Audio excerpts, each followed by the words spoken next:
Bonjour, ravi de vous retrouver pour votre magazine consacré au patrimoine azuréen. Nous sommes dans le quartier de Cimiez à Nice. C'est ici qu'on retrouve le musée national Marc Chagall, le musée qui regroupe le plus grand nombre d'œuvres de l'artiste qui, on le rappelle, a fini ses jours sur la Côte d'Azur. Suivez-moi, on va découvrir son univers. Bonjour Anne. Bonjour. Vous êtes la directrice des musées nationaux du XXe siècle des Alpes-Maritimes, musée dont fait partie le musée national Marc Chagall, inauguré en 1973.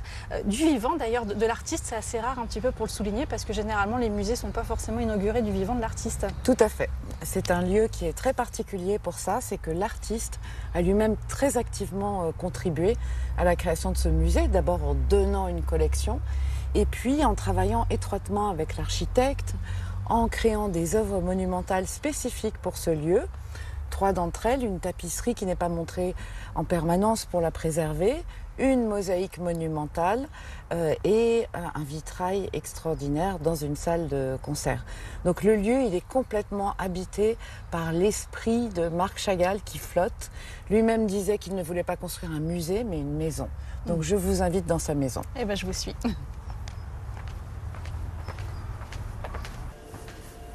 Et là, quand on arrive dans cette grande salle, j'ai envie de faire waouh. Oui, c'est une salle magnifique où est conservé le cycle du message biblique, donc des épisodes de la Bible, de la Genèse d'une part et de l'Exode, représentés par Marc Chagall à la fin de sa vie, à un moment où il était en pleine possession de ses moyens. C'est un homme de plus de 70 ans qui commence ce cycle extrêmement ambitieux parce qu'il a un message à livrer à l'humanité. Et ce message, c'est que la Bible est pour lui la plus grande source de poésie de tous les temps. Il lit la Bible depuis qu'il est enfant et en fait les personnages bibliques sont comme des membres de la famille pour lui. Donc là, on retrouve 12 tableaux, c'est ça, ici, dans cette Oui, salle? dans cette grande salle qui ressemble finalement à une nef, puisque au départ, les tableaux ont été conçus pour des chapelles situées à Vence, la ville où il a habité de 1950 à 1966. Finalement, ces tableaux, il va les donner à la France, qu'il remercie de l'avoir accueilli à 3 reprises comme émigré, exilé.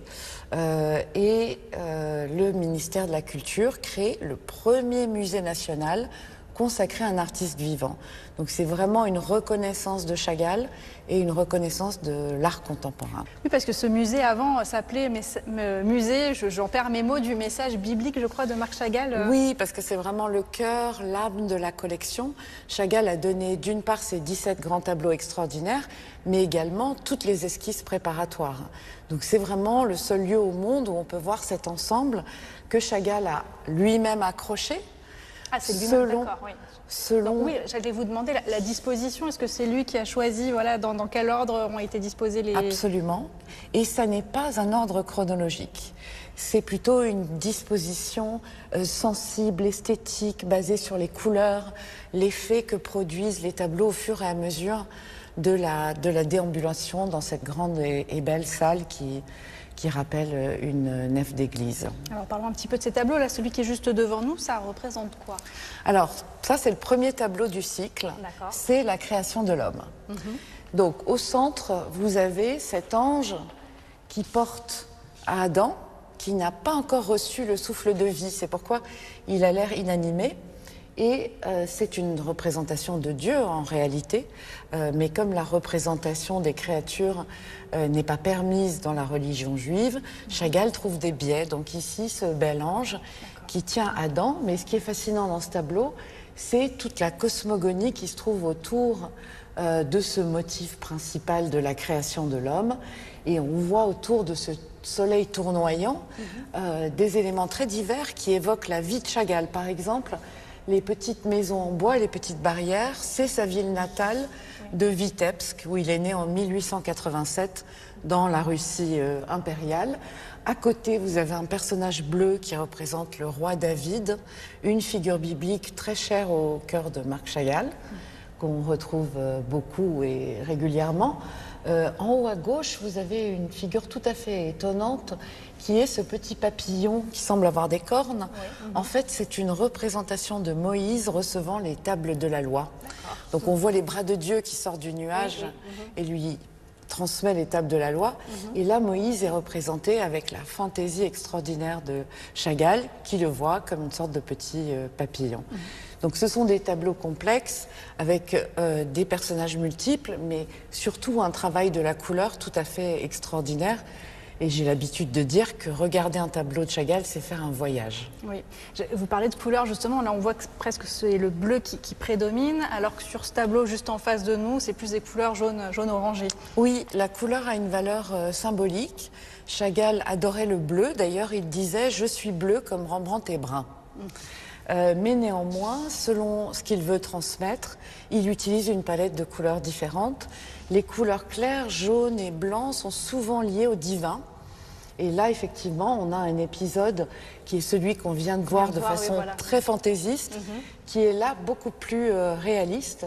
Alors, on a toujours Dieu qui transmet les tables de la loi, mais Moïse est représenté comme un homme. Et ce qui est très beau, c'est d'une part le mouvement de la figure, du corps. On voit qu'il est animé par une passion religieuse. Et puis, il y a ces traits apparemment naïfs, mais qui en fait révèlent une émotion très grande. Dans cette grande salle, donc, on voit ces grands tableaux qui sont accompagnés de sculptures aussi, puisque donc Chagall aussi sculptait. Oui, alors ça c'est un peu exceptionnel. Elles n'y sont pas d'habitude, elles sont avec nous pour une période de presque une année dans le cadre de notre exposition temporaire qui comprend différents ensembles, dont un ensemble de pièces en volume qui peuvent être des sculptures ou des céramiques. Et on a des pièces tout à fait extraordinaires. Vous voyez par exemple cet étrange bol qui se transforme en vase, où vous voyez une figure féminine sur la paroi. Si vous vous approchez à l'intérieur, vous voyez le joli sein de cette belle jeune femme. Mais ce qui est intéressant, c'est qu'en tournant autour, on découvre quelque chose de totalement différent. Il y a un couple enlacé qui est magnifique. Donc Chagall a le sens du volume, c'est quelque chose qui l'intéresse, l'espace, le volume. Et en fait, en vivant dans cette région, il va rencontrer des artisans, des savoir-faire qui vont lui permettre de découvrir cette technique méditerranéenne ancestrale qu'est la céramique.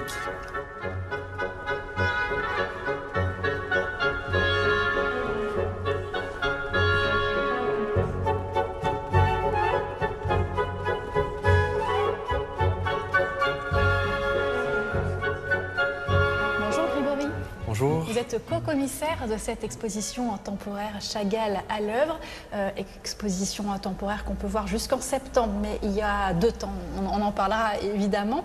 Qu'est-ce qu'on peut voir au sein de cette exposition temporaire?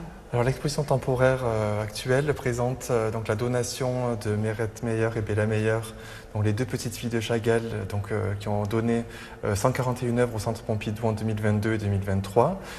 Cette donation a déjà été exposée à Paris donc en fin 2023 et aujourd'hui nous l'accueillons à Nice.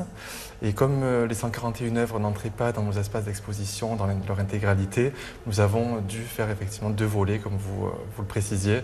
Le volet 1 avec la moitié des œuvres et le volet 2 avec l'autre moitié.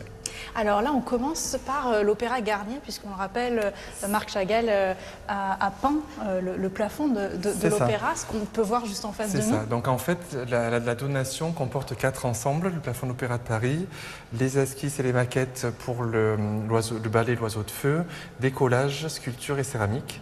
Donc on va voir ça tout le long de l'exposition. Et là donc on est devant le plafond de l'Opéra de Paris avec dans cette magnifique photo qui est prise et vraiment vue d'en dessous en fait, où on peut voir donc les différents motifs que Chagall a créés autour de la musique, des compositeurs qui l'ont inspiré, autour de Paris aussi, et avec ces différents secteurs colorés, du vert, du bleu, jaune, rouge et blanc, qui animent effectivement cet ensemble du plafond.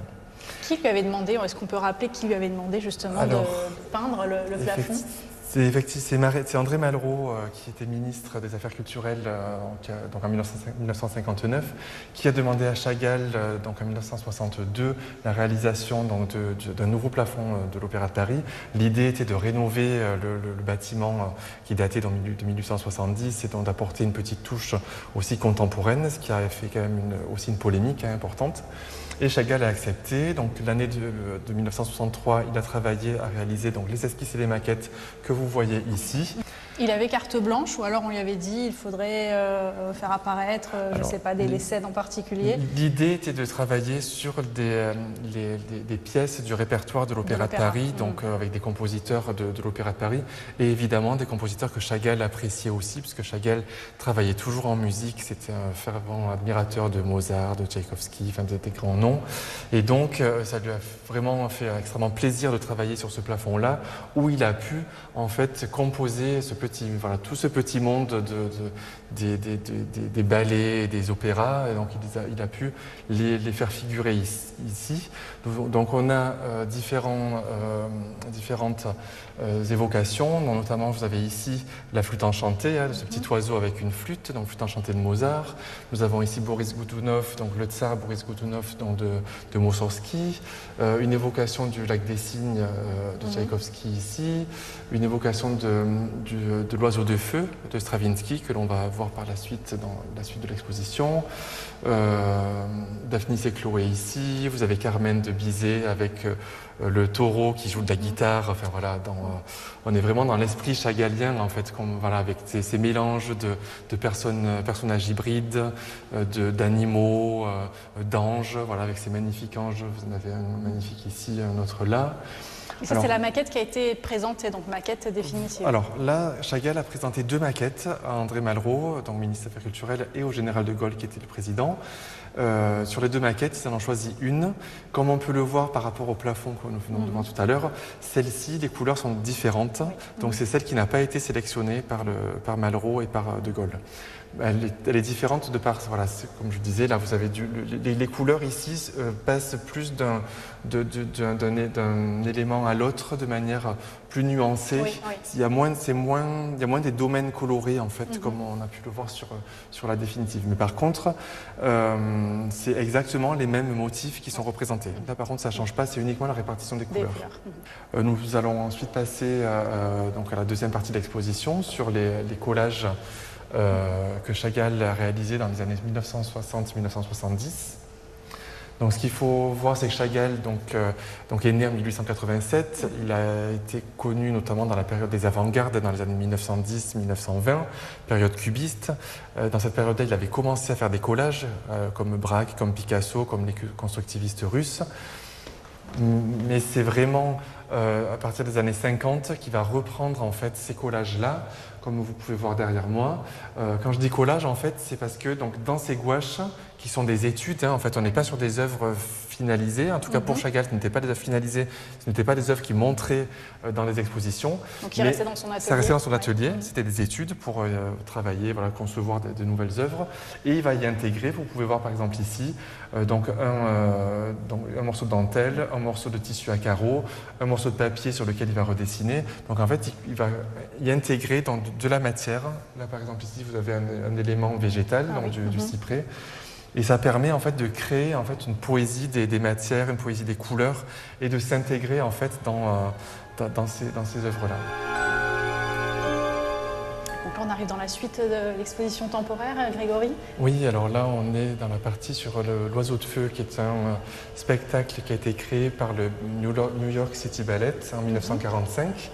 Et qui a fait appel du coup à Marc Chagall pour les costumes et les décors. Ah, pour les costumes, oui. Voilà, donc c'est vrai que ça apporte une nouvelle arc à Chagall du coup avec donc ce travail sur donc un tableau vivant, j'allais dire, puisqu'il y a le décor et les personnages qui bougent devant.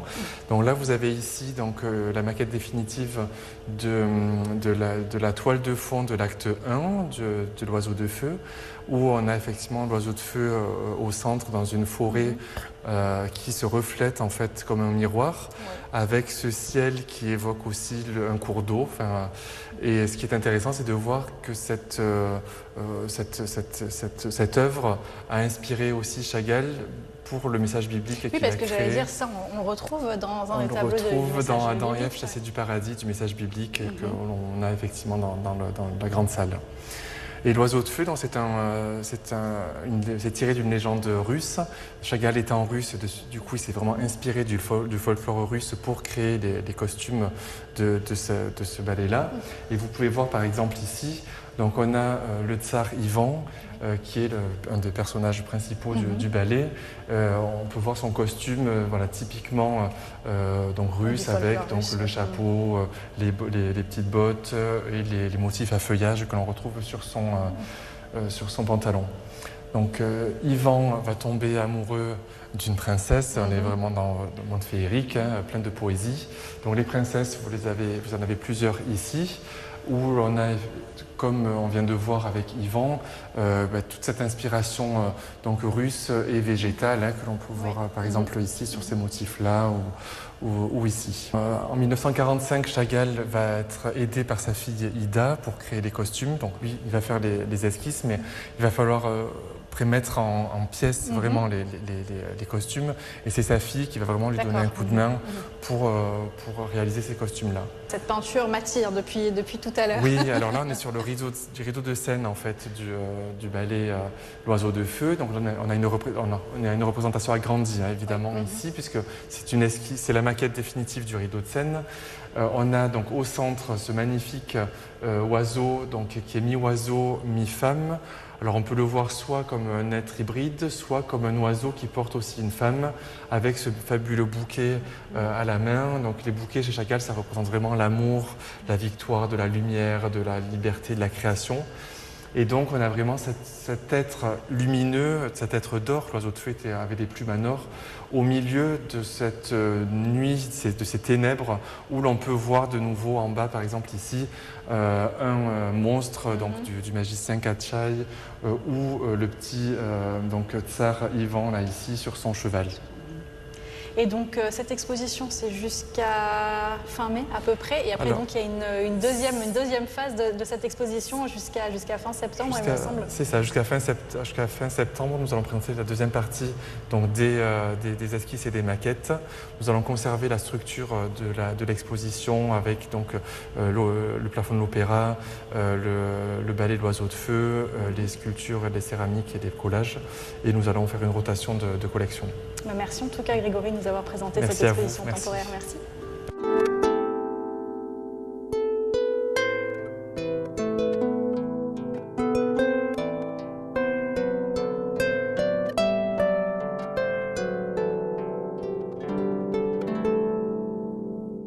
Anne, je vous retrouve devant, c'est l'une des œuvres monumentales de l'artiste qu'on peut voir ici dans ce musée, c'est bien ça? Alors c'est vrai qu'on a une chance exceptionnelle ici de pouvoir voir ce vitrail qui est en fait un vitrail en deuxième état pour le vitrail qu'il a fait pour la cathédrale de Metz à la fin des années 50. C'était la première fois qu'un artiste très contemporain créait une pièce pour une cathédrale française, et en l'occurrence cette magnifique rose gothique avec ce Christ juif très apaisé au centre dans le motif de fleurs, et tout autour, dans les trilobes, une colombe, une fleur, un prophète, une intelligence formidable de la part de Chagall de comment utiliser ces espaces pas simples à occuper avec une figuration. Mais dans le musée, en réalité, il y a un autre vitrail tout à fait extraordinaire, celui qu'il a conçu pour la salle de concert, car il aimait tellement la musique, il travaillait en musique, qu'il a voulu qu'il y ait une salle de concert pour partager l'amour de la musique. Et dans cette salle, il a créé ces 3 grandes fenêtres qui représentent la création du monde cette fois. Donc la première fenêtre, celle de droite, représente les 4 premiers jours de la création où Dieu a créé les éléments et puis les a séparés, l'eau, la terre, l'espace. La fenêtre centrale représente le monde du vivant. Donc on y voit une foultitude d'animaux, et à gauche, sous l'arbre de la connaissance qui est orange, on voit Adam et Ève. Et enfin, le dernier, plus petit, c'est le 7e jour, c'est le jour du repos. Et on voit juste des archanges qui traversent le ciel. Donc ça, c'est une des œuvres créées exprès pour cette architecture. Et il y en a une dernière, qui est la mosaïque du Char d'Élie. Donc on peut la voir, elle trône au-dessus d'un magnifique bassin. Au centre, on voit le prophète Élie qui monte au ciel et il est entouré des signes du zodiaque, noyé dans un magnifique paysage méditerranéen où l'œil rebondit autour de la couleur bleue d'un élément à l'autre.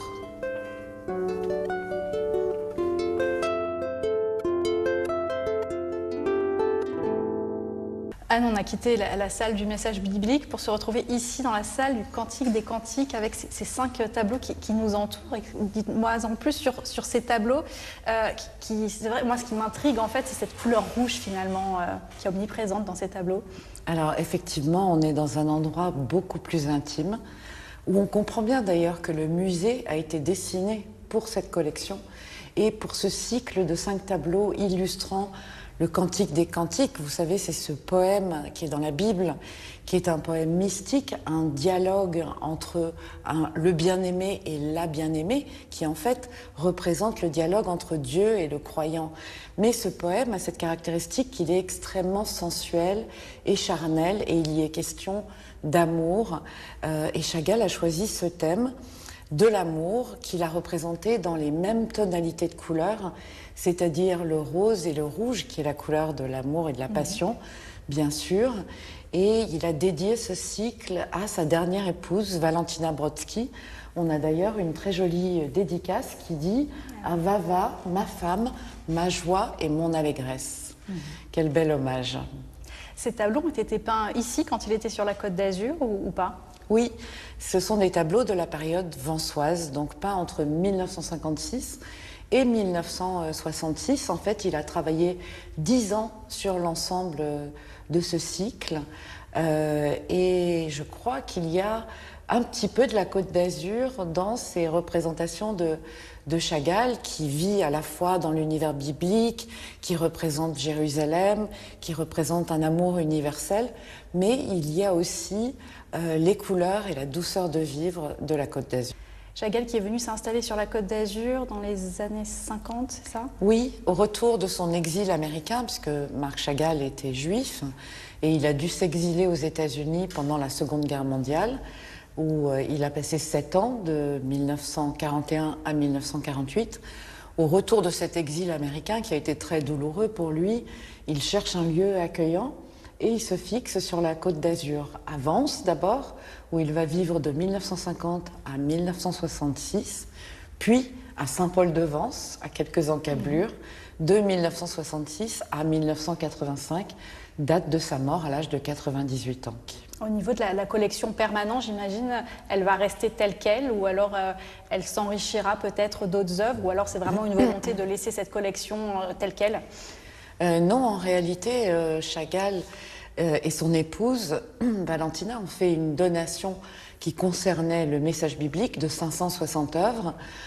Aujourd'hui, nous avons près de 800 œuvres. Donc en réalité, nous avons élargi le panorama sur l'ensemble de l'œuvre de Marc Chagall et fait beaucoup d'acquisitions en 50 ans d'existence. Et puis ce musée, donc, il peut se visiter tout au long de l'année. Et vous parliez tout à l'heure de l'auditorium. Il y a des concerts aussi qui sont donnés tout au long de l'année, justement, dans cet auditorium. Oui, grâce à ce cadeau que nous a fait Chagall, un lieu d'amour de la musique, il y a de très nombreux événements, ce qui permet aussi de visiter un musée la nuit, qui est une expérience très intéressante. Nous faisons des concerts avec l'Orchestre Philharmonique de Nice, des performances dansées avec les ballets de Monte-Carlo, des conférences d'histoire de l'art et d'esthétique avec l'université. Donc c'est un lieu à découvrir et à redécouvrir à toutes les heures du jour et de la nuit. Et un musée qui est très fréquenté aussi. Je crois que c'est l'un des musées, en tout cas sur la Côte d'Azur, qui est le plus fréquenté. Oui, l'une des plus belles fréquentations de la Côte d'Azur, qui ne se dément pas. On a beaucoup de touristes étrangers parce que ce musée est connu pour être ce lieu assez exceptionnel où flotte le souvenir de Marc Chagall. Merci Anne en tout cas pour cette visite et pour toutes ces explications sur Marc Chagall. Merci à vous.